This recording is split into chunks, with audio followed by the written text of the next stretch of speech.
Juan.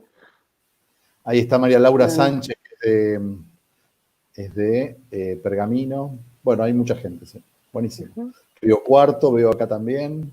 Luján de Cuyo, sí, eso es del barrio. Acá un poquito más cerca. San Juan también. De la Patagonia, tierra. Muy bien. Bueno, creo que podemos comenzar. Adelante. Bueno, muy buenas tardes a todos. Un gusto tenerlos hoy aquí para este webinario sobre aspectos legales en la educación virtual, derechos de autor de los contenidos en las plataformas digitales.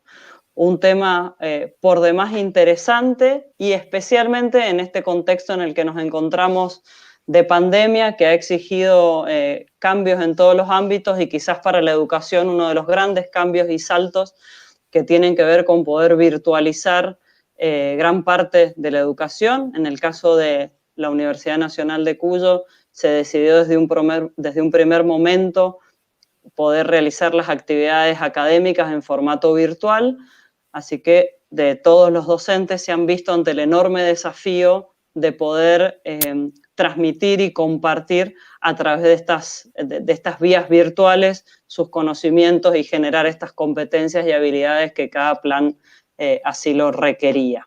En este caso, en hoy vamos a contar con la presencia de Gustavo Scholz. Gustavo Scholz es abogado egresado de la Universidad de Buenos Aires. Además tiene un doctorado en Derecho y es magíster en Marketing Internacional. Actualmente se desempeña como director de la Revista Iberoamericana de la Propiedad Intelectual. Estuvo a cargo de la Dirección Nacional de Derecho de Autor y fue consultor de la OMPI para la instalación e inicio de la Academia Colombiana de Propiedad Intelectual. O sea, Gustavo, un gran referente que además participa y colabora con el área, la Unidad Técnica Académica de Propiedad Intelectual de la Universidad Nacional de Cuyo, así que es un gusto nuevamente tenerte por aquí. Ojalá fuera en Mendoza presencialmente, pero espero que no falte oportunidad para ello. Está también Ana Sisti, la decana de la Facultad de Educación, que se acaba de sumar. Hola, Ana. Y Leandro Sorbelo, el director de la Unidad Técnica Académica de Propiedad Intelectual. No sé, Ana, si querés dar unas palabras antes de que comience Gustavo.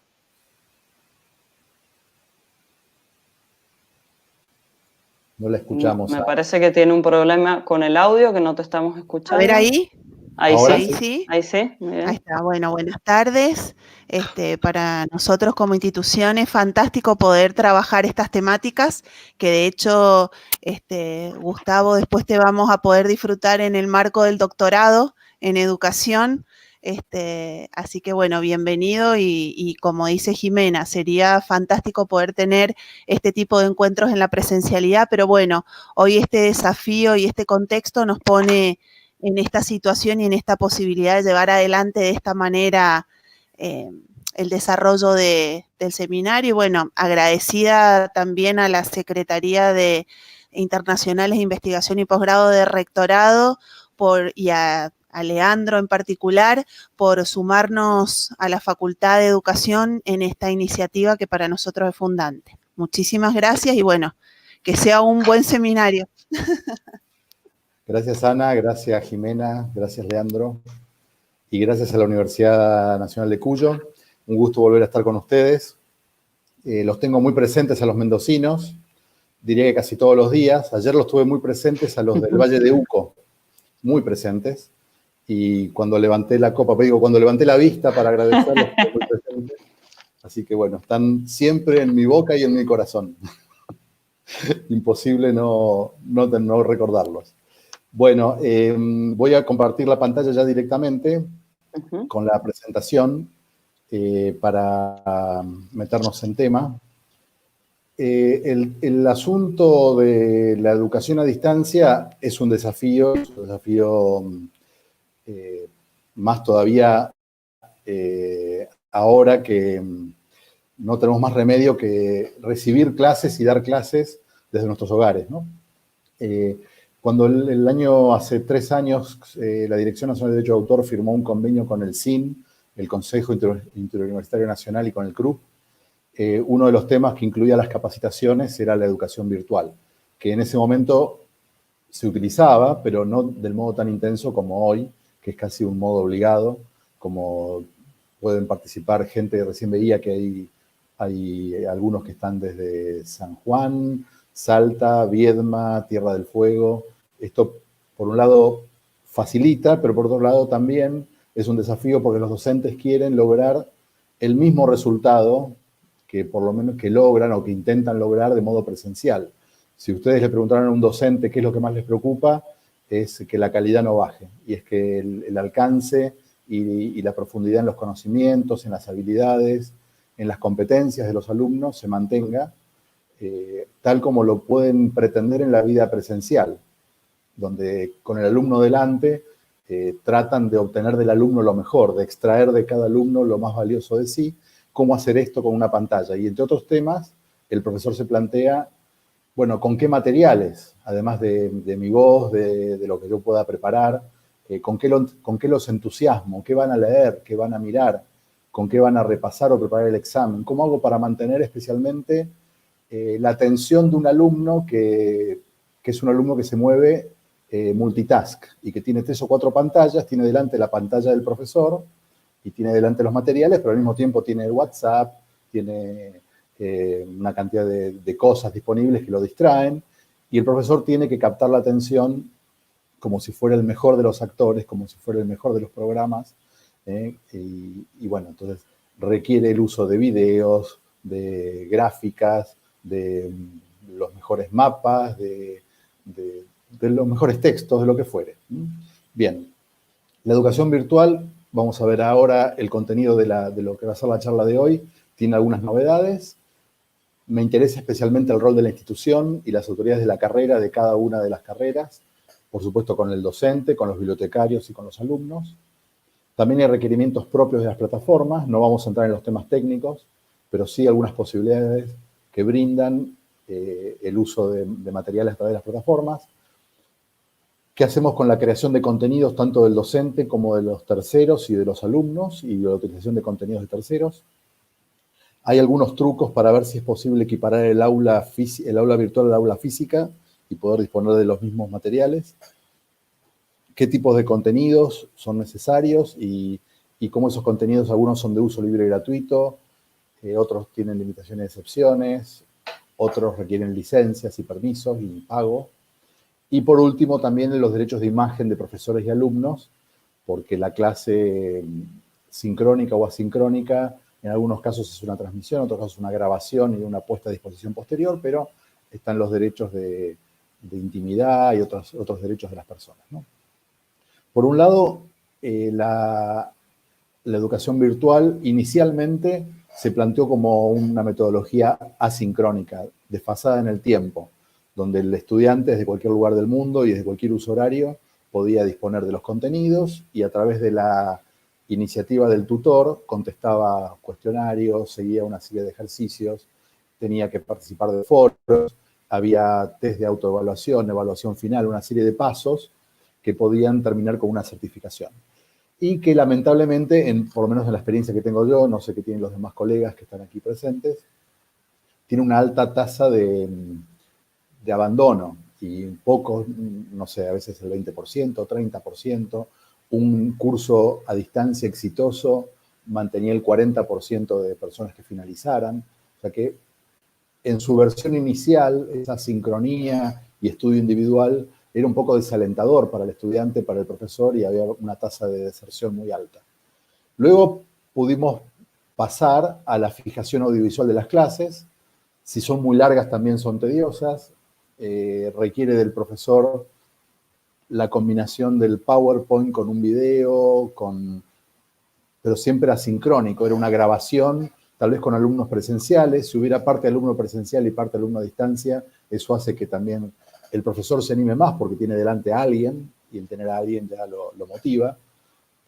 Hoy día lo que tenemos es un mixto, que es el blended online o clases sincrónicas con etapas asincrónicas, donde el profesor parte lo dicta en streaming, como estamos haciendo actualmente, parte pueden ser grabaciones y parte puede ser lectura previa, lectura posterior, ejercitación, incluso trabajos en grupo. Hay algunas plataformas, vi que Zoom lo tiene, no sé las demás, que permiten organizar equipos de trabajo.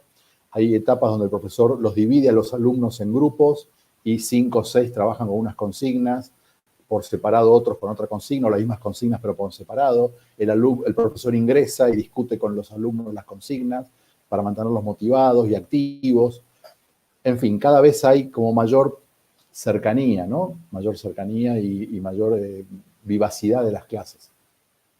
Pero si lo que queremos es lograr una educación de un perfil profesional basado en competencias, no es todo lectura, no es todo clase, no es todo video, sino que es una combinación para lograr que docente y educando vayan educir. Al fin y al cabo, la palabra educar es de educir, extraer lo mejor, lo mejor posible del alumno, de cada uno de ellos de modo individual, aunque el curso sea de muchas personas, ¿no?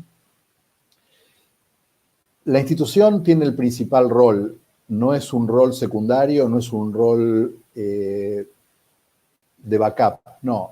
La dirección, la coordinación, la gestión la tiene la institución y con las autoridades de cada carrera para mantener, ya sea la autonomía de la universidad o la autonomía de la unidad académica o de la cátedra. Pero quien debe dar las pautas, quien debe poner el marco, es la misma universidad, la misma escuela, el mismo colegio, el mismo instituto. Lo que es un riesgo, me parece, y hay que evitar a toda costa, es la informalidad. No hay ningún inconveniente si un profesor tiene que acudir a Instagram para dar una clase, o envía los materiales por un chat de WhatsApp o por lo que fuere. Pero el concepto aula hay que tratar de replicarlo en el entorno virtual y que las mismas condiciones o requerimientos que un alumno tiene de estar presente, de indicar estoy, de contestar una pregunta, de levantar la mano, de respetar a sus compañeros, de libertad de expresión, pluralidad. Por ejemplo, evitar el bullying. El bullying es posible, obviamente es frecuente presencialmente, estoy hablando ya de primaria o secundaria, pero perfectamente puede haber un bullying virtual, que a veces el profesor ni cuenta se da. Entonces, por ejemplo, ¿quién audita las aulas virtuales? ¿Quién verifica qué tipo de diálogo o participación hay en los foros? Y cuando ve que hay alguien que está muy callado o no participa.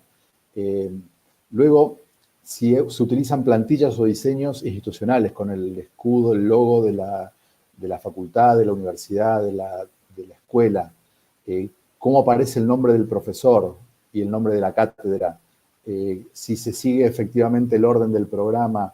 Bueno, tiene que haber algún tipo de estructura, ya sea a través de los PowerPoints, a través de otro tipo de presentaciones, el orden y cómo queda eso luego grabado o disponible para el repaso, para un alumno que por algún motivo no estuvo presente, o para verificar los ingresos, que también es una buena cosa. No es que esté promoviendo el control, pero viene bien, más allá del control, que el profesor tenga un feedback y que sepa, en esta unidad nadie participó, esto no le interesó a nadie. Bueno, todo eso tiene que ver con el funcionamiento de las aulas virtuales, no necesariamente con derecho de autor y propiedad intelectual, pero si hubiera un reglamento de buenas prácticas o un reglamento de aulas virtuales que incluya también los temas de propiedad intelectual, también va a tener que tener en cuenta foro, moderadores y todo ese tipo de cosas, ¿no? Ese reglamento que debería estar, y si no hay que pensarlo y hay que ir viendo antes de que se acabe la pandemia cómo lo vamos a estructurar, porque me parece que esto debería existir más allá del COVID. Haya o no COVID, me parece que las aulas virtuales van a quedarse y van a continuar, y las instituciones tienen que tener el control y el manejo de esto. También qué documentación firman esos participantes para acceder, si va a haber un password, que tiene que haberlo, si va a haber qué tipo de conductas se permiten, no se permiten, cómo se respeta a los demás, a los compañeros, al docente, cómo se respetan los tiempos, para que alguien con sus intervenciones no monopolice el debate, pero a su vez para que todos participen y todos debatan. Bien, tiene que haber algo que depende de la institución y no depende de la iniciativa solo del profesor y ni solo de las autoridades de la carrera. Bien, esto para dar el marco institucional de las aulas virtuales. Por lo pronto, las plataformas requieren muchas veces una licencia, ya sea por el volumen o ya sea para mantener la confidencialidad o para que haya condiciones que suscriba la institución respecto de qué se puede hacer con la información. Por supuesto, implica acceso y validación para que el que esté ahí sea efectivamente el alumno y sea el docente, para evitar la suplantación de identidad, una cantidad de problemas que no tienen que ver necesariamente con propiedad intelectual, pero son vecinos. Y luego los foros de discusión y los moderadores, porque los foros de discusión también implica pensamiento original y puede haber creatividad en buen sentido y en el mal sentido. Entonces, por un lado tiene que resguardarse la confidencialidad. Supongamos, las notas, las calificaciones no necesariamente tienen que ser públicas, pueden ser individuales, o deberían ser individuales. Lo mismo respecto de la privacidad y, por ejemplo, las buenas reglas o prácticas de cómo se presenta el alumno, cómo se presenta el profesor, condiciones para estar, si está el micrófono abierto, cámara abierta, ese tipo de cosas tienen que haber constancia. Luego, cómo se respeta la libertad de expresión y el pluralismo, porque en el fondo lo que está también aquí en juego es la dignidad personal de los participantes, del docente, de los alumnos, del curso en su conjunto, y ese respeto de las ideas, y sobre todo la no utilización o la mala utilización de las plataformas para fines personales o fines partidistas, políticos, y no convertir el proceso educativo en un proceso de politización, por ejemplo. Bien. Respecto de los contenidos, vamos al tema que a mayor cantidad de gente me parece que le interesa. Nosotros tenemos... Doctor. Sí, ¿se escucha mal? Perdón que interrumpa. Están pidiendo que comparta la presentación porque no se está viendo en este momento. ¿No la están viendo? No. A ver, un segundo, ¿eh? Vuelvo al aula.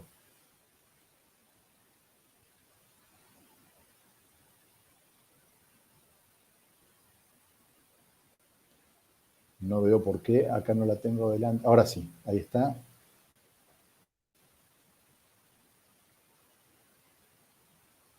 Pensé que la estaban viendo. ¿Ahora?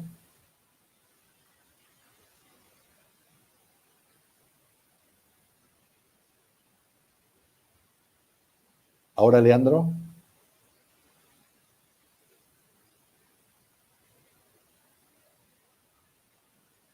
Hola, hola.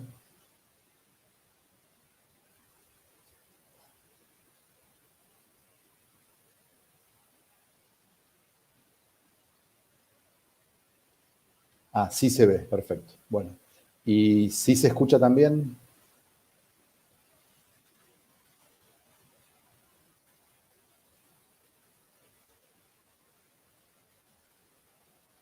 Perfecto. Bueno, vuelvo a compartir entonces la pantalla de nuevo.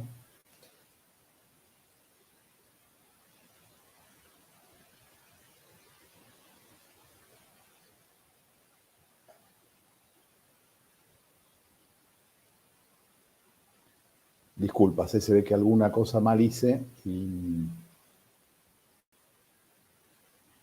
no se veía.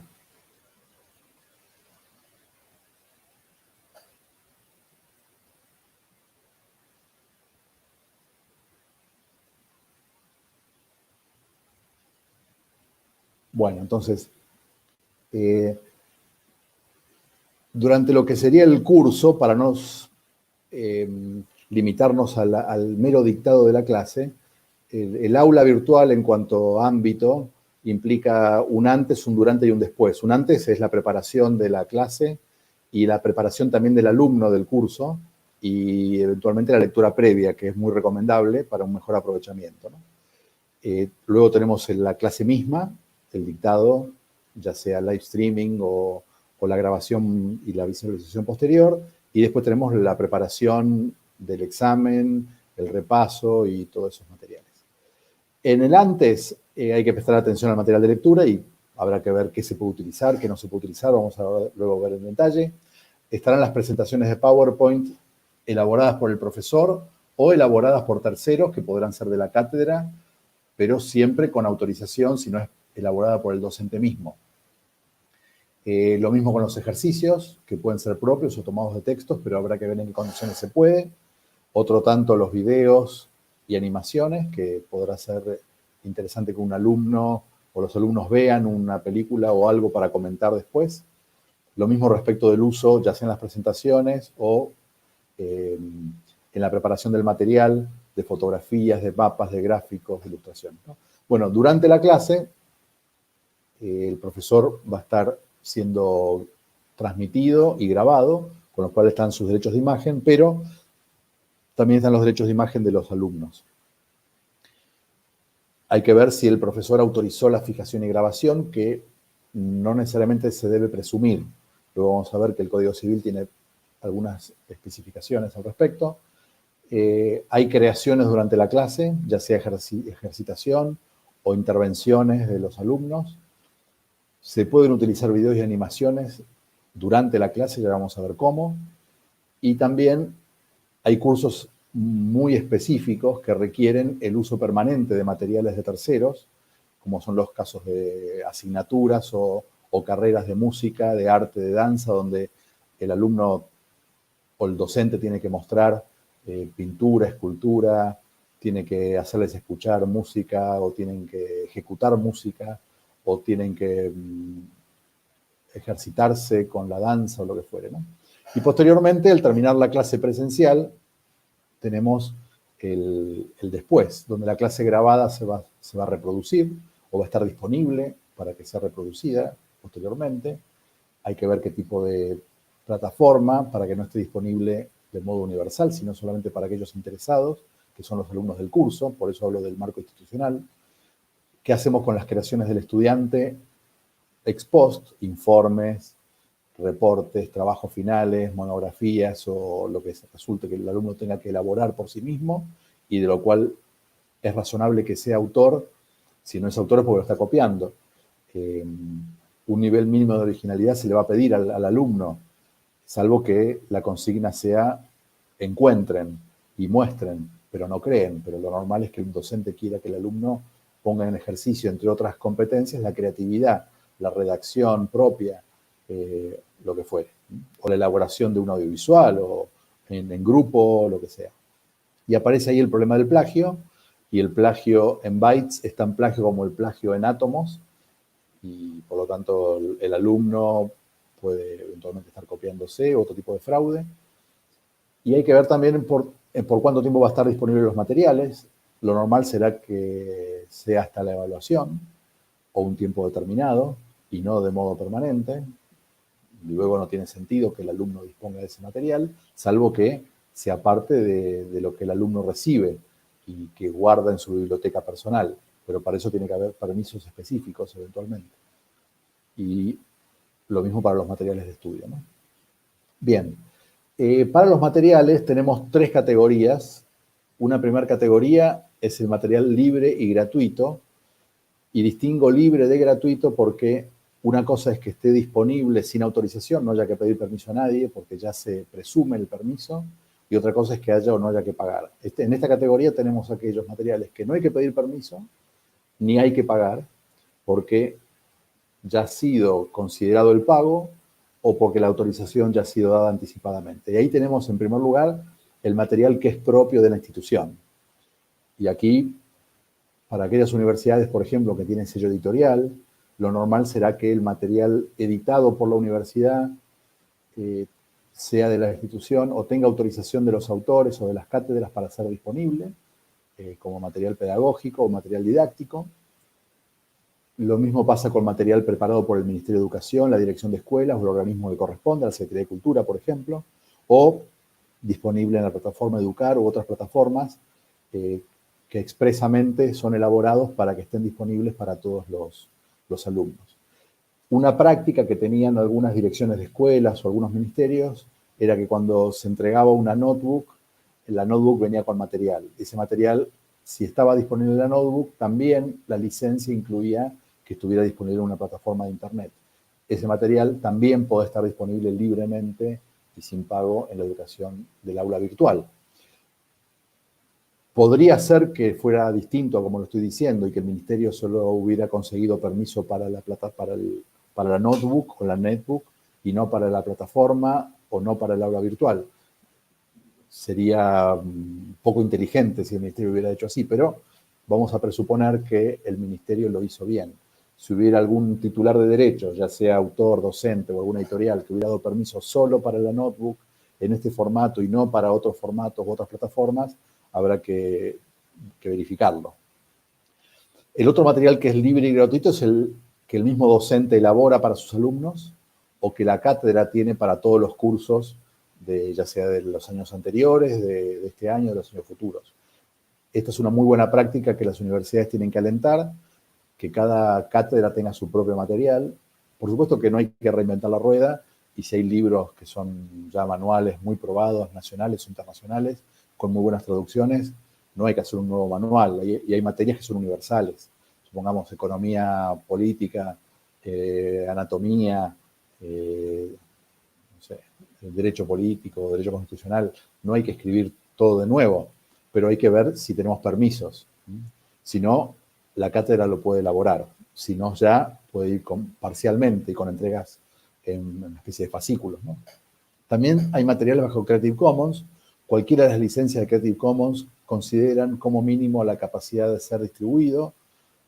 Hay otras que son más complejas y, por ejemplo, permiten que sea adaptada, modificada. Bueno, pero todas ellas, cualquier licencia Creative Commons, tiene como supuesto mínimo el compartir igual. Con lo cual, si algo está bajo Creative Commons, el profesor lo puede usar en el aula virtual sin ningún inconveniente. El otro material que es interesante para echar mano son los repositorios institucionales de acceso abierto. A partir de la ley de repositorios, todas las investigaciones o todos los resultados de investigación financiados con recursos públicos tienen que ser puestos a disposición en un repositorio de acceso abierto. En general se ponen también bajo licencias Creative Commons. Ahora, el hecho de que esté en el repositorio no necesariamente implica que se autoricen reproducciones. Hay que ver qué ha dicho la autoridad o qué ha dicho el reglamento del repositorio, no solamente respecto de la disposición, sino de la reproducción, pero si no, lo que hace el profesor es colocar el link. Vayan a ver este material que está en el repositorio, supongamos que sea la biblioteca de la misma universidad o de otra universidad, y con el link el alumno accede. No hace falta que uno le reproduzca o que embeba el material a texto completo, con el link sería suficiente. Y lo mismo con las autorizaciones implícitas cuando hay accesos ya de la misma institución. Por ejemplo, aquí puse el manual de matemática preuniversitaria de la Universidad Nacional del Litoral. Ese es un material que no es solo para alumnos del litoral. Está el litoral, pero lo puedo usar de otra universidad porque así lo dispuso la misma universidad. Seguramente con un acuerdo con la cátedra o un acuerdo con el docente. Bien. En segundo lugar tenemos los materiales libres, pero bajo remuneración. Son materiales sobre los que no hay que pedir autorización, pero sí exigen un pago. Y son las licencias de repertorio. Es lo que sucede, para poner una analogía, con el productor de una radio. Una radio pasa música. El que organiza el programa de radio no está llamando a cada uno de los intérpretes o a cada uno de los autores o a cada una de las discográficas para decirle, ¿puedo pasar esta canción en el horario de 6 a 7? No hace falta. Hay una licencia genérica, puedo utilizar cualquier obra del repertorio universal y lo que tiene que hacer es pagar a SADAIC, a ADI, a CAPIF. Eso en radio. Lo mismo pasaría en televisión con el uso de música. Respecto de obras literarias, en Argentina hay una entidad que no ha tenido el reconocimiento normativo que tiene SADAIC, Argentores y las demás, pero que ya tiene un repertorio muy interesante que administra bajo licencia y lo hace ¿por qué? Porque por un lado tiene licencia de administración de los repertorios de otros países, que son los países que tienen sistemas un poquito más organizados que el nuestro. Por ejemplo, aquí puse México, que es Sempro, Cedro, que es España, Copyright Clearance Center es el de Estados Unidos, ABDR es la brasileña, ahora no me acuerdo el nombre, y arriba puse la francesa. Todas ellas unidos en IFRO, que es una federación internacional. Bueno, esos repertorios los administra Cadra, con lo cual el material español, pagándole a Cadra, está disponible para cualquier docente, lo mismo que el mexicano, el brasileño, el norteamericano, son 60 países. Respecto al repertorio nacional, Cadra administra un repertorio muy amplio de editoriales educativas y editoriales también de ficción. ¿Cómo funciona esto? Funciona como una especie de gran bolsa donde el que necesita toma lo que está allí, bajo las condiciones establecidas, que es hasta un 20% en el caso de libros, y ningún y por ejemplo, un capítulo completo o un artículo de una publicación periódica, y mediante el pago, que en general lo hace la institución, puede utilizar ese material en el aula virtual para copias digitales a disposición de los alumnos.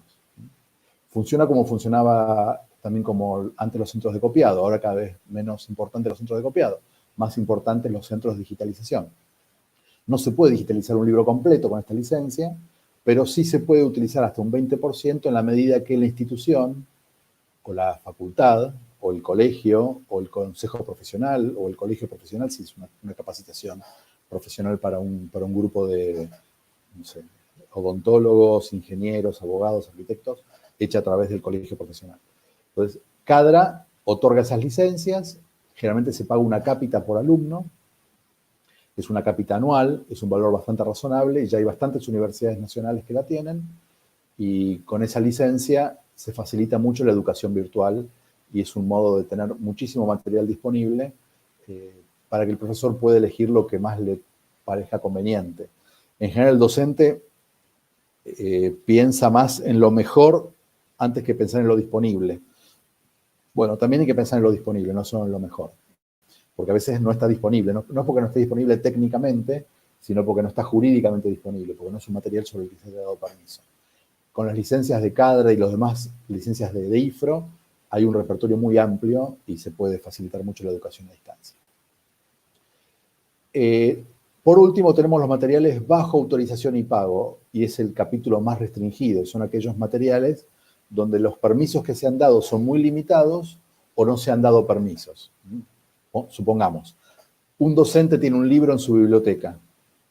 Ese libro en la biblioteca no le habilita a hacer copias, no le habilita a digitalizar y a compartir con los alumnos. No está dentro del permiso por la compra del libro la capacidad de hacer copias. Para hacer copias tiene que ir al capítulo anterior, que es a través de CADRA, o la entidad que corresponda. En Argentina solamente existe CADRA. Y tampoco si tiene un ebook. El ebook también es una licencia para uso personal, no le permite hacer copias ni por print de pantalla, ni compartir el PDF. El ebook es para uso personal. La biblioteca, si tuviera un ebook y licencia de préstamo, podría hacer préstamo digital. O la biblioteca podría hacer las copias digitales si la biblioteca estuviera asociada a CADRA. Pero hay materiales donde no es disponible jurídicamente de modo total, como otros bajo Creative Commons, por ejemplo. Lo mismo pasa con las publicaciones periódicas que son por suscripción.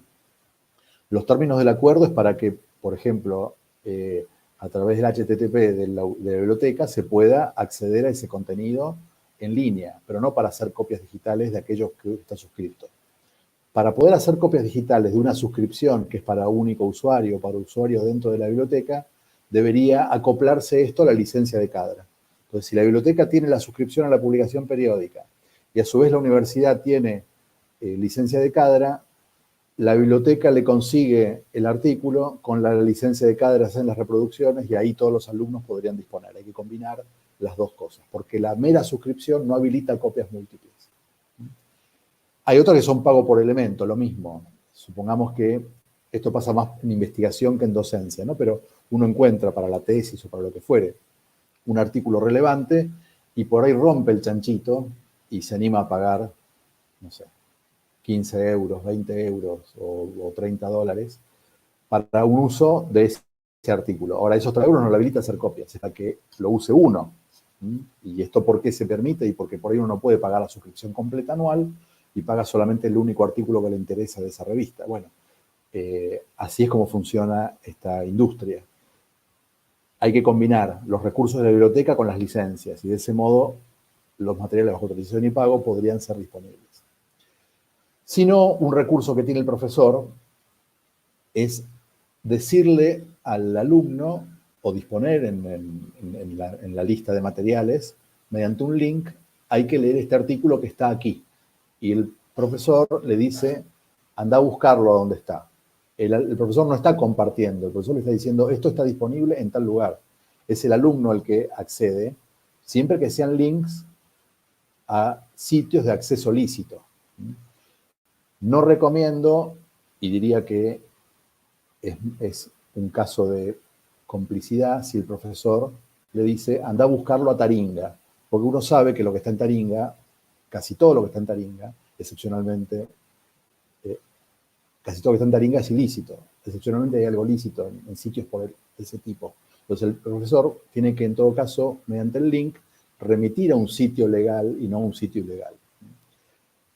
Y el profesor, la biblioteca, la cátedra tampoco pueden compartir los passwords y los códigos de acceso que se dan para un acceso restringido. Lo mismo pasa con las licencias, por ejemplo, educativas para software. Los passwords son de acceso limitado. En todo caso hay que pedir más password, hay que ver si es posible que todos lo utilicen, cuántos lo pueden utilizar esas licencias. Entonces, repasando 3 categorías: libre y gratuito, libre bajo pago y bajo autorización y pago. 3 grandes categorías. Hay que ver en cuál de las 3 está el material y ver en qué condiciones tenemos y si es posible acceder a la de menos restricciones para poderlo tener disponible para los alumnos. Luego tenemos materiales que están bajo limitaciones y excepciones. El derecho de autor prevé que algunos usos no requieran ni autorización ni pago y es una limitación al derecho exclusivo de los titulares, ya sea del editor, de los autores, de los traductores, de los productores, del canal de televisión. Entonces, ¿hay limitaciones y excepciones? Sí. En Argentina, pocas. Los tratados internacionales prevén que los países reglamenten las limitaciones y excepciones. Argentina solamente reglamentó 2, una excepción para uso educativo que tiene que, vamos a ver ahora, para actos públicos, para que se puede usar en audiovisuales, y otra que es el derecho de cita. El derecho de cita, por ejemplo, permitiría que un profesor tome un párrafo para hacer una mención en su PowerPoint. Yo lo podría haber hecho aquí en este PowerPoint. O para decirlo durante la clase y la clase luego es grabada y reproducida. Eso puede ser derecho de cita. Pero el derecho de cita no implica la reproducción de todo un capítulo, ni de todo un libro, mucho menos, ni de todo un audiovisual. Ahora, el derecho de cita es un derecho que tiene 2 posibles interpretaciones en la legislación argentina. En la legislación nacional, la ley 1173, el derecho de cita tiene un ámbito muy limitado y es solo para obras literarias y para música. Obras literarias incluso está tasado hasta 1000 palabras, obras musicales 8 compases, pero esa ley que es de 1933, la ley 11723 es de 1933, cuando no existía ni la digitalización, ni la televisación, ni internet, ni las aulas virtuales. Luego ha sido aprobado por ley de la Nación el Convenio de Berna. Y el Convenio de Berna es más generoso, más amplio que la ley nacional. El Convenio de Berna, y ahí lo tienen transcripto, dice, son lícitas las citas tomadas de una obra. Fíjense que dice una obra, sin aclarar si es obra literaria, si es obra musical, si es obra gráfica, si es obra fotográfica, pictórica.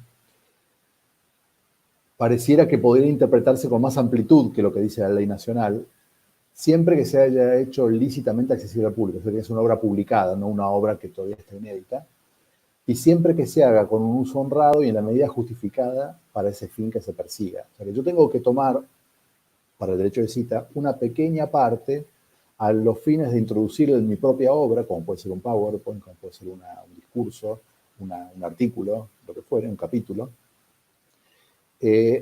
pudiendo ser artículos periodísticos, colecciones periódicos, revistas de prensa, pero comprende las citas de artículos, pero no quiere decir que se limite solamente a eso. Incluye las citas de artículos. Entonces, la interpretación que hay del Convenio de Berna podría ser más generosa. Esto es una interpretación personal que hago.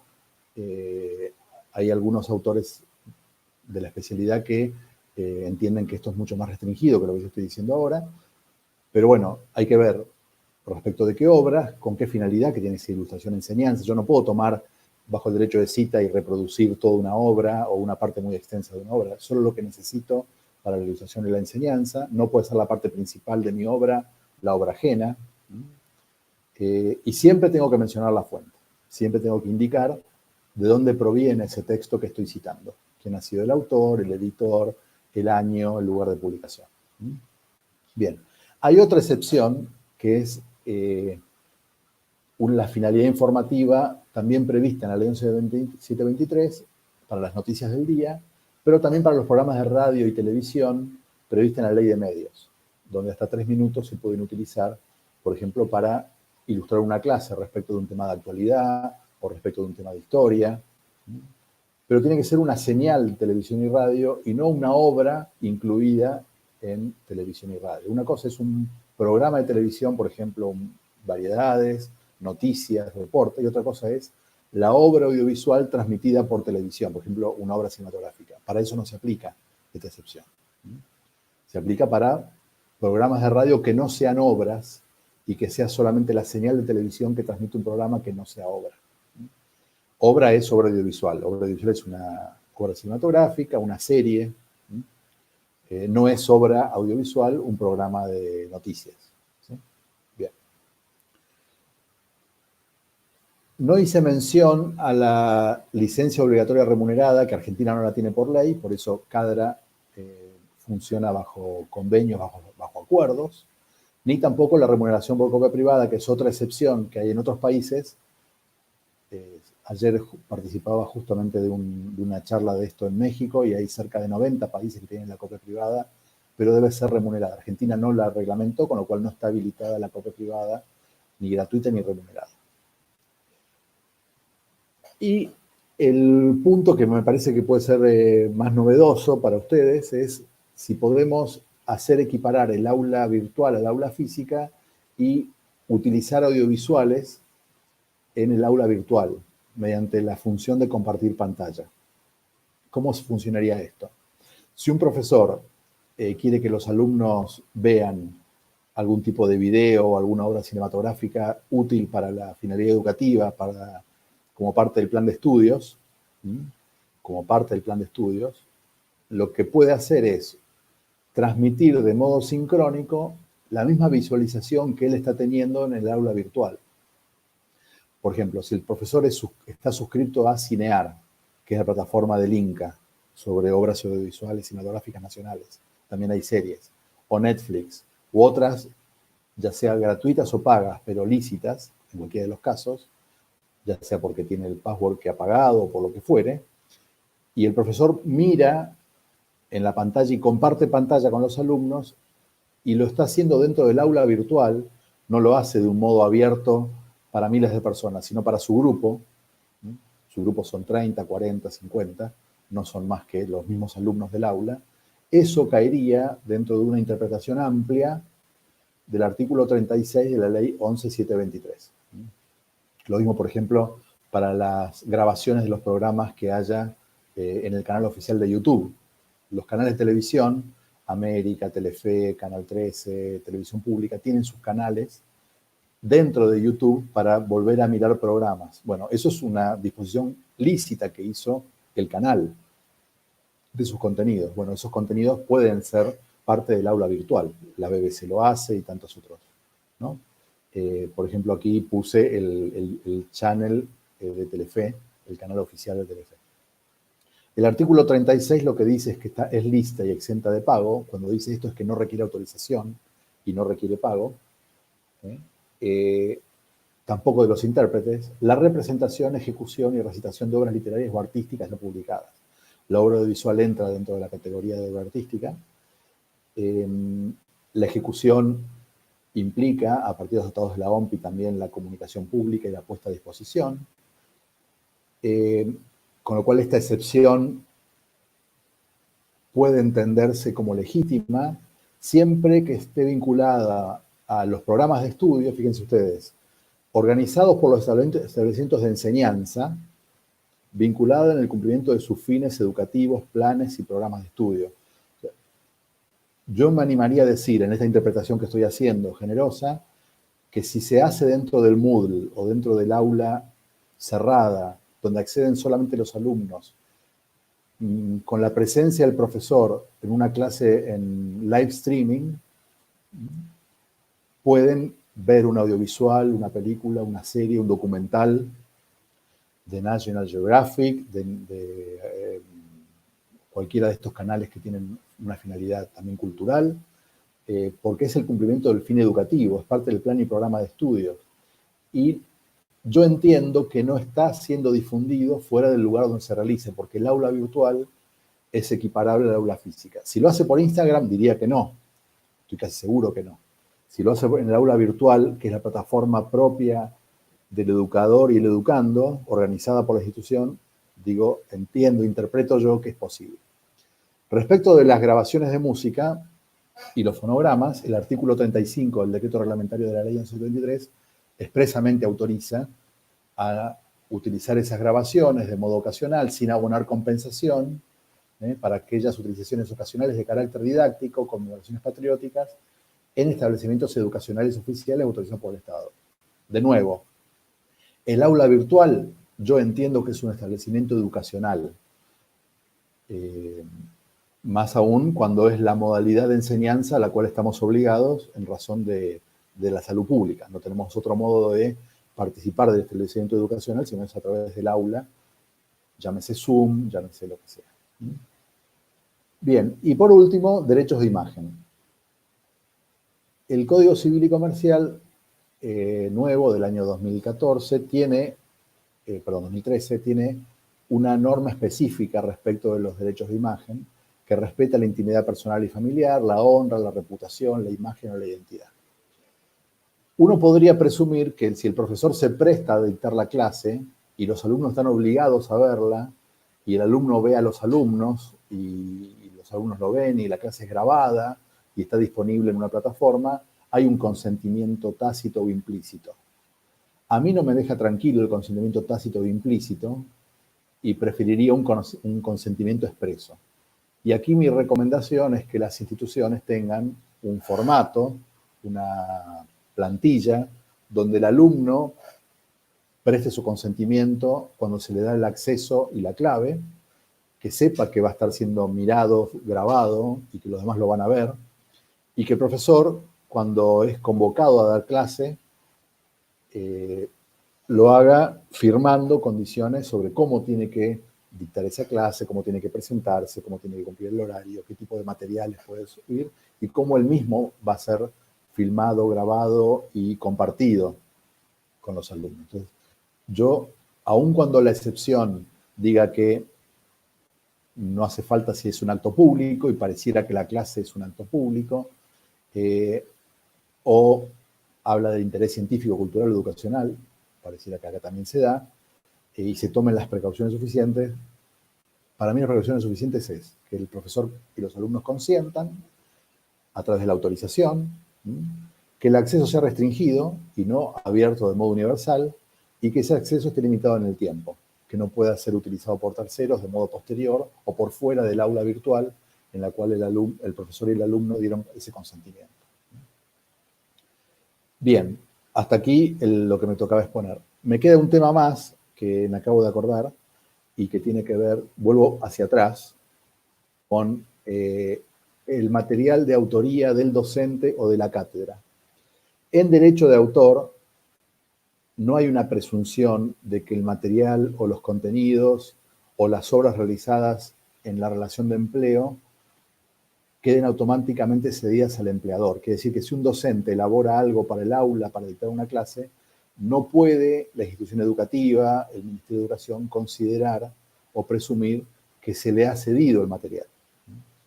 Si el profesor lo usa, hay una autorización implícita de uso mientras dure la clase, pero no para que luego la universidad, el colegio, lo tomen en propiedad. El docente debería autorizar expresamente la cesión de eso. Bien, como la ley de contrato de trabajo no lo prevé de modo claro, y como tampoco está así en la ley de derecho de autor, yo invito, y aprovecho y acá hago un llamamiento a las autoridades educativas y también a los gremios y al sindicato, a que se empiece a prever esto en los convenios colectivos. O sea, el convenio colectivo del sindicato de docentes universitarios o de la educación secundaria o primaria, prevean cómo se va a administrar el material elaborado por el profesor, ya sea para el dictado de la clase o material de estudio. Por supuesto que el docente podría negociar con una editorial, pero lo razonable es que si la universidad, la escuela, el ministerio pagan horas para que se elaboren materiales, haya un derecho a quedarse con ese material por parte de la institución porque para eso ha pagado. Si no pagó, o paga monedas, como dice el dicho, paga con maníes y trabajarán los monos, ¿no? Bueno, si los sueldos son malos, entonces hay que prever un premio o hay que prever un extra para el profesor creativo que elabora contenidos, cuyos contenidos están disponibles para la universidad, para la escuela, de modo permanente, a través de una sesión. Y acá me parece que la mejor práctica sería que entre los gremios docentes y las instituciones, o los ministerios o direcciones de escuelas, se empiecen a pactar condiciones por los cuales los docentes, además de dictar la clase, deben elaborar materiales y deben cederlos a cambio de un plus, o a cambio de una cantidad de horas determinadas. Entonces, bueno, vas a tener 3 horas de dictado y 2 horas de elaboración de material.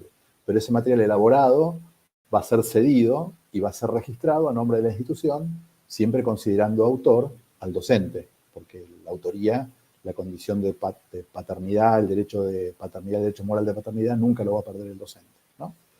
Muy bien. Y yo llegué hasta aquí y simplemente agradezco y a partir de ahora me pongo a disposición de ustedes para las preguntas, que sé que había bastantes, así que a partir de ahora quien tenga la moderación, creo que era Jimena, no me acuerdo si era Jimena, o quien será, nos irá diciendo qué cuestiones hay.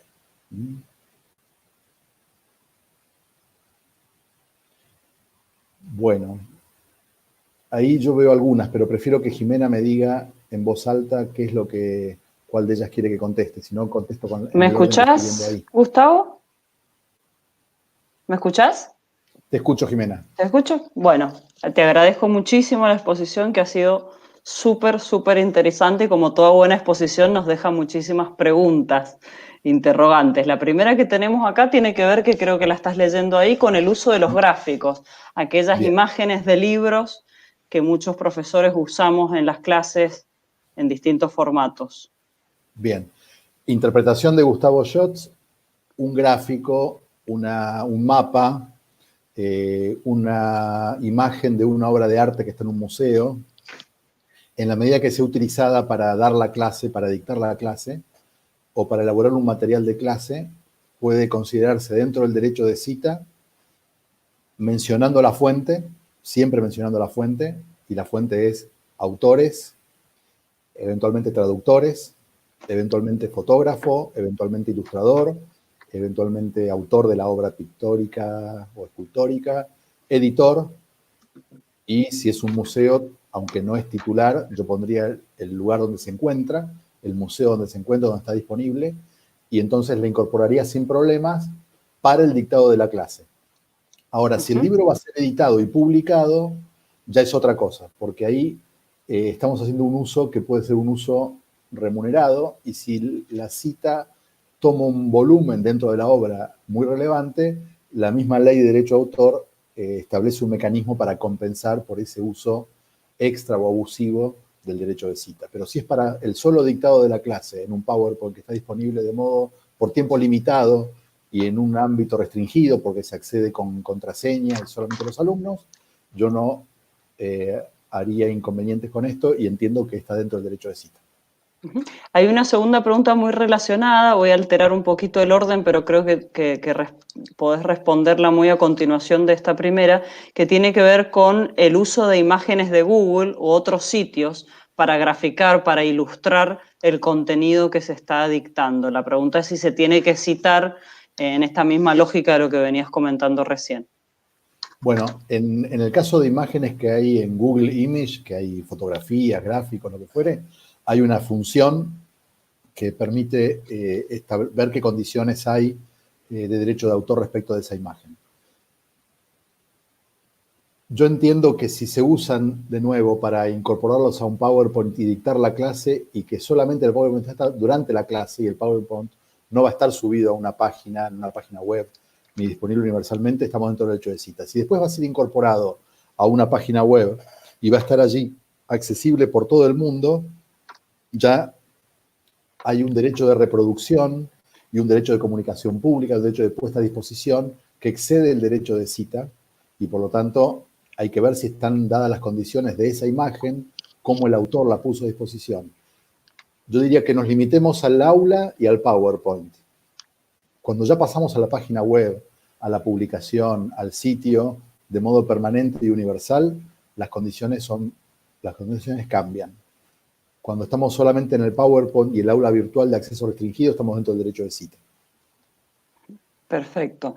Después hay 2 o 3 preguntas que tienen que ver con los trabajos finales de grado, tesis de maestría o de doctorado. Y las preguntas tienen que ver con a quién pertenecen, si pertenecen al autor o pertenecen a la institución.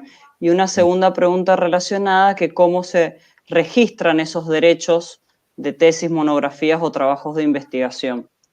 Bueno, primero hay que remitirse al reglamento de la institución, que hay que ver si hay un reglamento de la carrera aprobado por la CONIAU, si hay un reglamento general de la universidad. Si es un trabajo de investigación financiado con fondos públicos y la tesis se hizo con una beca CONICET o una beca de la universidad, es posible ponerlo en el repositorio porque es una obligación que tiene el becario o el beneficiario de que eso esté en el repositorio. Ahora, solamente en el repositorio, no significa que la universidad pueda editarlo, publicarlo y venderlo, o que pueda traducirlo, o que lo pueda incorporar a otra obra. Es solamente para el repositorio. En principio pertenece al estudiante, porque aun cuando hubiera un reglamento que diga que pertenece a la institución, el reglamento no podría, por el solo hecho de que sea un reglamento, apropiarse de lo que elaboró el alumno de grado o el alumno de posgrado, salvo el caso de beca, ya digo, para el repositorio.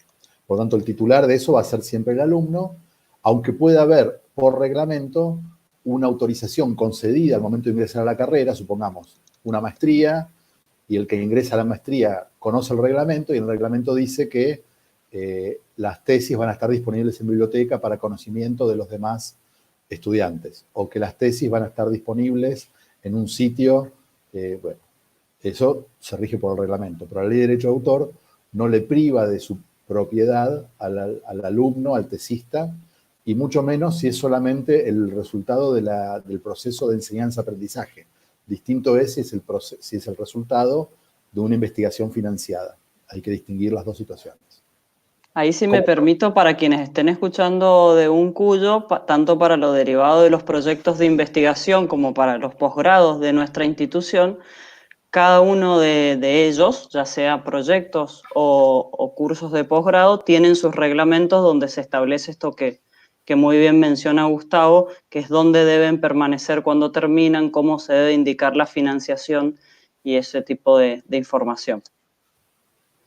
Hay otra pregunta. Queda una aclaración anterior, y era respecto de cómo se registraban. Mi recomendación siempre es que se haga un depósito de inédito en la Dirección Nacional de Derecho de Autor, que el trámite se hace en línea y después se envía la obra por correo o por courier o en una memoria flash o en papel. Y ese inédito es un depósito que dura 3 años. Si luego va a ser publicada, de ahí ya se encarga el editor de registrarlo como obra publicada. El inédito lo puede hacer el mismo alumno, lo puede hacer la biblioteca, lo puede hacer la cátedra, depende de quién en el reglamento determine que tiene que hacer ese registro.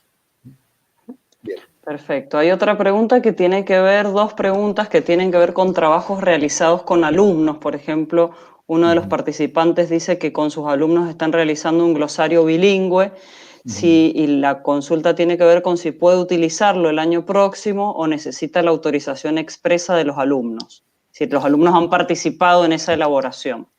Bueno, un glosario elaborado por varias personas, en este caso todos los alumnos bajo la dirección de un profesor, es una obra colectiva. Como obra colectiva, el que aparece como titular es quien encarga el trabajo, que es quien ha coordinado la tarea, que es quien aparece en el registro como la persona que ha puesto en marcha el esfuerzo y ha dado indicaciones, instrucciones y ha verificado la homogeneidad y demás.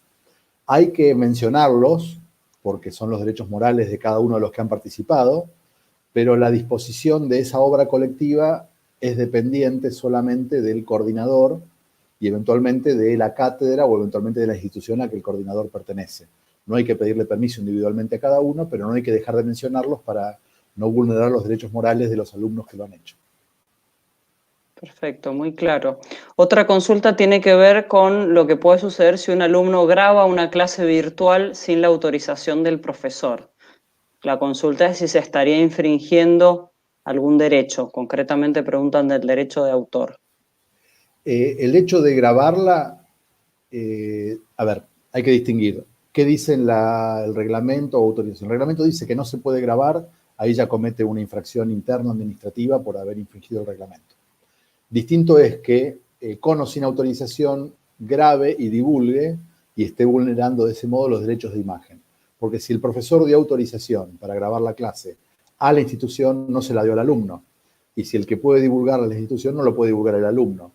Y que tenga permiso la escuela no implica que tenga permiso el alumno para hacerlo. Entonces el alumno podría estar infringiendo el Código Civil y los derechos de imagen del profesor, aun cuando el profesor hubiera dado autorización a la institución académica. Perfecto. Consultan sobre el registro de inédito, esto que recién mencionabas, cómo es el trámite, dónde es, algo más de información sobre... El trámite es por trámite a distancia. Hay una plataforma que se llama trámitesadistancia.gov.ar a la cual se accede con el DNI o con el quit. Hay distintos modos de acceder y validar. Accede, va a buscar Dirección Nacional de Derecho de Autor, trámites a distancia. Dentro de trámites a distancia, depósito de inédito, obra inédita no musical, inédita no musical, y ahí están incluidas las literarias, y un trabajo del alumno podrá ser un audiovisual, una animación, podrá ser una partitura, podrá ser un artículo. Perdón, si es partitura va en musical. Todo lo que sea una grabación de audio o una partitura va en musical, todo el resto va en no musical. Pueden estar ahí planos, pueden entrar maquetas, pueden entrar obras artísticas. Todo eso puede ser inédito, producción del alumno, titularidad del alumno, salvo que hubiera condiciones, por ejemplo, en los concursos. Supongamos que existe unas bases y condiciones y las bases y condiciones diga otra cosa. Bueno, podría ser que la publicación no la haga el alumno, igual sigue siendo titular y autor. Va a ser el registro de inédito y con el registro de inédito, con el depósito de inédito, luego va al concurso. Pero bueno, ese es el modo. Tenemos una consulta de una docente que pregunta cuando uno la contratan en un museo como docente y como profesional crea contenidos. La consulta es si la institución debería respetar el derecho de autor y si es lícito que el autor decida no ceder los derechos bajo esta situación de contratación. Es totalmente lícito porque en principio si la contratan para dictar clases, no la contratan para producir contenidos. Y aun cuando la contraten para producir contenidos, debe cederlos expresamente. La cesión no se presume. Se presume que el derecho permanece en cabeza del autor, docente, salvo que expresamente lo ceda. Entonces el museo lo que debería hacer es, en las condiciones de contratación, decir que este contrato incluye producción de materiales y que los materiales serán cedidos al museo una vez que sean elaborados y terminados. En ese caso, el museo podría ser titular, pero siempre igual respetando la condición de autor por los derechos morales del docente que ha elaborado esos contenidos. Y hay otra pregunta que, si te parece, ya puede ser la última, que tiene mucho que ver con esto, y dice un docente si es el creador de proyectos educativos institucionales que luego la institución utiliza como parte de su currículo oficial, ¿a quién pertenecen? Creo que lo has respondido recién, pero si quieres reforzarlo. No, el caso de proyectos educativos es un poco distinto porque una cosa es un material que es una obra... A ver, la obra literaria está lista para ser reproducida, editada, una cantidad de cosas. El proyecto educativo es una idea expresada, pero requiere una implementación que se hace a través de la docencia. Ese proyecto va a ser presentado a la CONEAU, va a ser presentado al ministerio respectivo. Tiene una autoría, pero es una autoría que depende mucho del vínculo del autor con la institución, porque la finalidad de ese proyecto es ser implementado a través de la docencia. Es muy difícil que el docente pueda implementarlo por sí mismo, porque no dispone ni de las aulas, ni de los alumnos, ni de los profesores. Los profesores son de la universidad, las aulas son de la universidad, el permiso para dictar es de la universidad. Entonces, hay que reconocer la autoría en cuanto a derechos personales y derechos morales, pero los derechos patrimoniales van a pertenecer a la universidad porque la universidad le ha pagado un salario con la finalidad de que elabore un proyecto a ser puesto en marcha o implementado a través de la docencia. No podría el profesor prohibir la implementación, pero sí tiene que reclamar que sea mencionado y sea reconocido, ya sea curricularmente, ya sea en el registro, ya sea cuando se lo presenta ante la CONEAU, ya sea cuando se lo reconoce como director de la carrera. Se le reconoce la autoría, pero la capacidad o la posibilidad de ser implementado a través de la docencia corresponde a la institución. Perfecto. Otra pregunta que ya la han repetido tiene que ver... Ir un rato más, Bueno, perfecto. Entonces, una pregunta sobre un formato ebook que permite bajar este docente por un pago de su página web. Y la consulta, Gustavo, es para qué le serviría sumarla al repertorio del Centro de Administración de Derechos de Autor. En realidad no lo suma. Él consigue una autorización mediante el pago para un ejemplar de su uso personal. Porque él no está comprando, sino que le están licenciando. Le están dando un permiso para que, ya sea en 1, 2, 3 dispositivos, pueda disponer de la obra, ya sea de modo indefinido o por un tiempo determinado. Pero ese uso es un uso individual. Si él quiere hacer un uso múltiple y quiere hacer copias para que 40 alumnos lo tengan, o para que la biblioteca haga copias de modo indiscriminado, esa licencia que le dio la editorial no alcanza para eso. Necesita, a su vez, pagarle a Cadra por la reproducción autorizada de esas obras, sobre las cuales él tiene solamente el permiso del ejemplar que va a usar él, pero no para... Perdón, acá yo entiendo que esta persona está consultando por un libro de su autoría, un ebook de su autoría que permite bajar por un pago de su propia web. Es decir... no, es distinto el asunto, entonces ahí cambia. Si él es el autor y editor de sí mismo, y por lo tanto él lo pone disponible mediante un pago unitario para que cada persona que acceda le pague algo, ahí él eligió un método de comercialización y distribución directo, sin pasar por la entidad de gestión colectiva. ¿Qué es lo que pasa? Que él va a controlar solamente los permisos que dé individualmente. Si 100 personas le pagaron y distribuyó 100 ejemplares, él tiene un control sobre esas 100. Ahora, si aparece alguien por fuera de los 100 y quiere hacer copias para un curso en otra universidad, en otro país, eso ya está fuera de su control. Para eso está Cadra. Cadra está para auxiliar al autor en controlar las reproducciones que el autor no puede controlar. O sea, un autor o una editorial que vende por sí mismo ejemplares no usa Cadra. ¿Para qué usa Cadra? La usa Cadra para las reproducciones y ya sea digitales o fotocopiado, donde no tiene control, porque él no puede estar en todos los locales de copiado, no puede andar navegando la web para ver dónde le están infringiendo los derechos, no puede meterse en todas las aulas virtuales para ver qué está pasando con su obra. Entonces, son como complementarios. Él tiene un canal de distribución individual pago y un canal que se lo gestiona Cadra para esas copias que él no puede administrar. Perfecto, queda muy claro.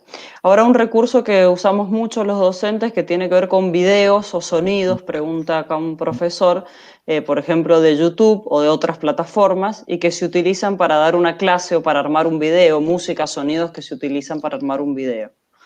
¿Qué temas deberíamos tener en cuenta?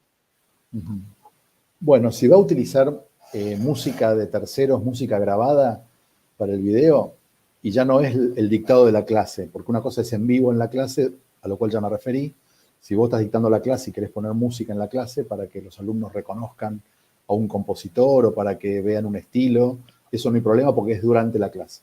El problema es música grabada que queda grabada y a su vez queda compartida y disponible en YouTube y otras plataformas. Eso ya no es posible, porque eso ya no es el uso dentro del aula, ya no es el uso previsto en el decreto reglamentario ni en la ley 1123. Es un uso de música incidental o música sincronizada, y el derecho de sincronización no está dentro de la excepción. El derecho de sincronización lo administra individualmente el autor, o el intérprete, o la compañía discográfica, y hay que pedir permiso de modo individual. Si uno quiere armar un video y ese video quede disponible en YouTube, tiene que tener permiso. Ya no puede cobijarse bajo la excepción del artículo 36 de la ley o 35 del decreto. Ahí incide la longitud, porque la extensión, digamos, de esa música, porque acá la consulta decía si era el sonido, el video o el sonido. ¿Influye eso o es independiente de cuánto tiempo? Más que la extensión es el uso y la finalidad. Supongamos que es una clase de un profesor de música y el profesor de música quiere que los alumnos comparen estrofas, ritmos, melodías o géneros, y va poniendo pequeños fragmentos para que eso ilustre su clase. Eso sería parte del derecho de cita. Pero eso se puede usar mientras dura la clase, no para que el video esté disponible en YouTube. Si el video está disponible en YouTube, no importa si son 5 segundos, 15 minutos, porque ya es un uso que está fuera de la excepción y ya no entra en el derecho de cita ni en la excepción de educativa. Entonces, ¿y si está disponible en el campus virtual, por ejemplo, y no en YouTube, pero sí en el campus virtual? Porque ahora con las clases virtuales, mucho de esto que sucedía en la clase normal de escuchar esas pequeñas canciones, esas estrofas y demás, ahora está siendo grabado y queda alojado en nuestra plataforma, en la plataforma que cada facultad tenga. Yo el ejemplo que di antes o la interpretación amplia la di para el live streaming, para el en vivo. Cuando es grabado, ya estamos haciendo una fijación y una reproducción. Y si bien YouTube es más grave porque tiene un mayor acceso y un mayor perjuicio para el autor, el aula virtual donde queda grabada, que es de acceso limitado, también hay un perjuicio porque no se pidió permiso. Es más difícil que lo pesquen, pero uno no actúa en función de que lo pesquen. Uno actúa en función del bien, y más si es un educador que quiere educar. Y el educador educa con todo. Él mismo educa con su postura, con lo que dice, con lo que actúa, con el ejemplo que da. Entonces, entiendo que es una limitación de la cual hoy día no tenemos salida, pero hay que evitar entonces que ese uso, que ya excede el derecho de cita, quede disponible. Una cosa es el live streaming, aula virtual en vivo, otra cosa es una disposición que puede luego circular y puede luego ser reproducida y retransmitida, donde no hay control y se causa un perjuicio al autor, y ahí el docente y la institución tienen que ser muy precavidos. Uh-huh. Bueno, y ahora sí, si te parece, Gustavo, hacemos la última pregunta y tiene que ver con un recurso muy utilizado como es el PowerPoint, y acá el participante consulta qué sucede en caso de compartir ese PowerPoint a los alumnos, cómo mantenemos el derecho de autoría, cómo se puede establecer una regla para preservar esos derechos. Yo lo que recomiendo es que el PowerPoint, por ejemplo, siempre se haga en una plantilla que tenga los datos de la institución, escuela, colegio, facultad, cátedra, o sea, al pie de página que aparezca a qué asignatura corresponde, el nombre del docente, la fecha del dictado de la clase, y eso grabado como PDF con el PDF, el Acrobat. El programa Acrobat tiene algunas prestaciones que permite marcas de agua y permite reglas de seguridad para que sea abierto pero no copiado. Entonces eso permitiría que haya un mayor control y para que no se elimine el nombre del docente ni de la institución que ha dictado esa clase a través del PowerPoint. Gustavo, si nos permitís, tenemos las 3 últimas preguntas. Podemos, si puede ser. Vamos todavía que... Bueno, porque la verdad que ha sido... Video, así que tengo 15 minutos. Bueno, perfecto. Acá consultan sobre frente a esta nueva coyuntura de clases virtuales, ¿cómo podría un docente resguardar sus derechos si la universidad o institución para la que trabaja decidiera reproducir sus clases que han sido grabadas? Bueno, la única solución que hay es establecer condiciones previamente.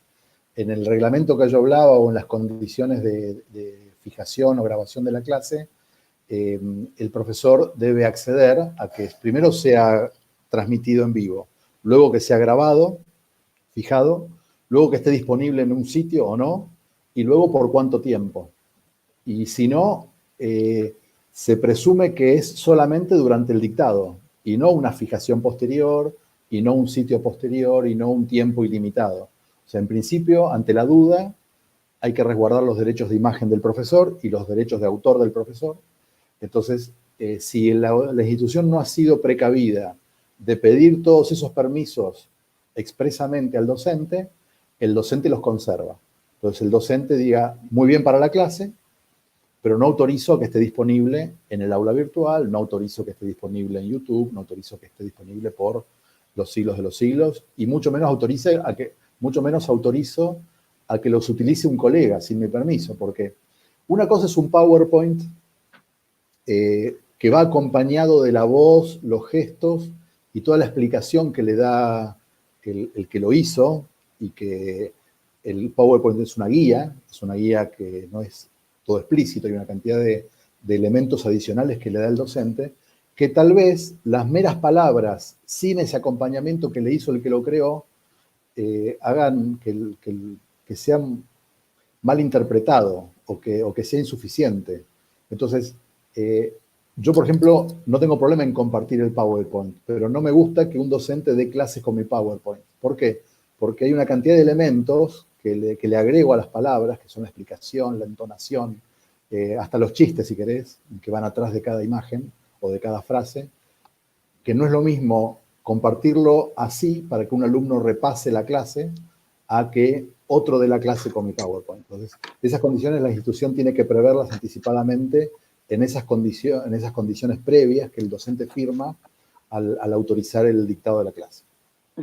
¿Y tenés conocimiento de las universidades nacionales en Argentina concretamente que tengan implementado este tipo de consentimientos, de acuerdos de derechos de imagen, ahora que hemos empezado todos con una virtualidad muy intensa? No tengo de universidades nacionales. Yo me tocó redactar las condiciones de mi universidad, que es la Austral de la universidad privada, y la verdad que nos llevó bastante trabajo y tenemos un reglamento que está implementándose, aunque todavía le faltan algunos pasos administrativos. Quedó largo, donde hay derechos y obligaciones de los docentes, de la institución, de los alumnos, vinculados a todos estos temas que estuvimos hablando. Tiene como 40 páginas, la verdad que no sé en qué momento se podrá compartir, hoy todavía no, pero bueno, supongo que habrá que pedirle al CIN, al CRUP, al Ministerio de Educación, que empiecen a pensar una solución paraguas y eventualmente alguna reglamentación o resolución aplicable, más convenio colectivo. O sea, hay una serie de pasos que hay que dar porque estamos un poquito precarios, diría yo. Flojitos de papeles, diría. La urgencia ha hecho tomar este tipo de decisiones para resguardar también a los estudiantes, ¿no? Hay una última pregunta, esta sí, verdaderamente, Gustavo, es la última, no te asustes, que dice, ¿dónde se paga el uso de imágenes de otros? Si usamos imágenes de alguna fuente para un apunte o para un PowerPoint, ¿dónde pagamos ese derecho si es que la imagen está protegida? Para el dictado normal de la clase en tiempo real no es necesario, pero sí para la fijación y poner a disposición en una web o en un libro. Entonces ahí tenés tres posibilidades. Si la imagen va a estar incorporada a son dos posibilidades. Para imágenes pictóricas, escultóricas y fotográficas existe SABA, que es una entidad de derechos, una entidad de gestión colectiva, que así como CADRA representa a los editores y autores, esta representa a los pintores y escultores y algunos fotógrafos de muchos países del mundo y algunos de Argentina. SABA, S-A-B-A, SABA, que tiene un tarifario y, por ejemplo, para un editor o para la editorial de la universidad que va a poner imágenes, tiene que sentarse con SABA. Adicionalmente, si va a ser un libro de un único fotógrafo o de un grupo pequeño de fotógrafos, licencias individuales con los fotógrafos. Plan B, hay una entidad nueva que empezó el año pasado a administrar derechos de fotógrafos que se llama Interartis.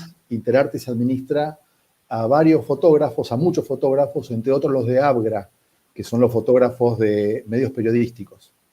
Entonces, hay Interartis por un lado, Saba por el otro, y ahí pedís las autorizaciones, salvo que sea un único fotógrafo o un grupo muy pequeño y conocido, y ahí negocias individualmente con ellos. Perfecto. Bueno, clarísimo, muy generoso. Muchísimas gracias por tu tiempo. Creo que ha sido una primera charla muy interesante porque seguramente vamos a recurrir a vos nuevamente en los meses venideros para, bueno, para protocolizar muchas de estas cosas que sugeriste y para, bueno, avanzar en este sentido.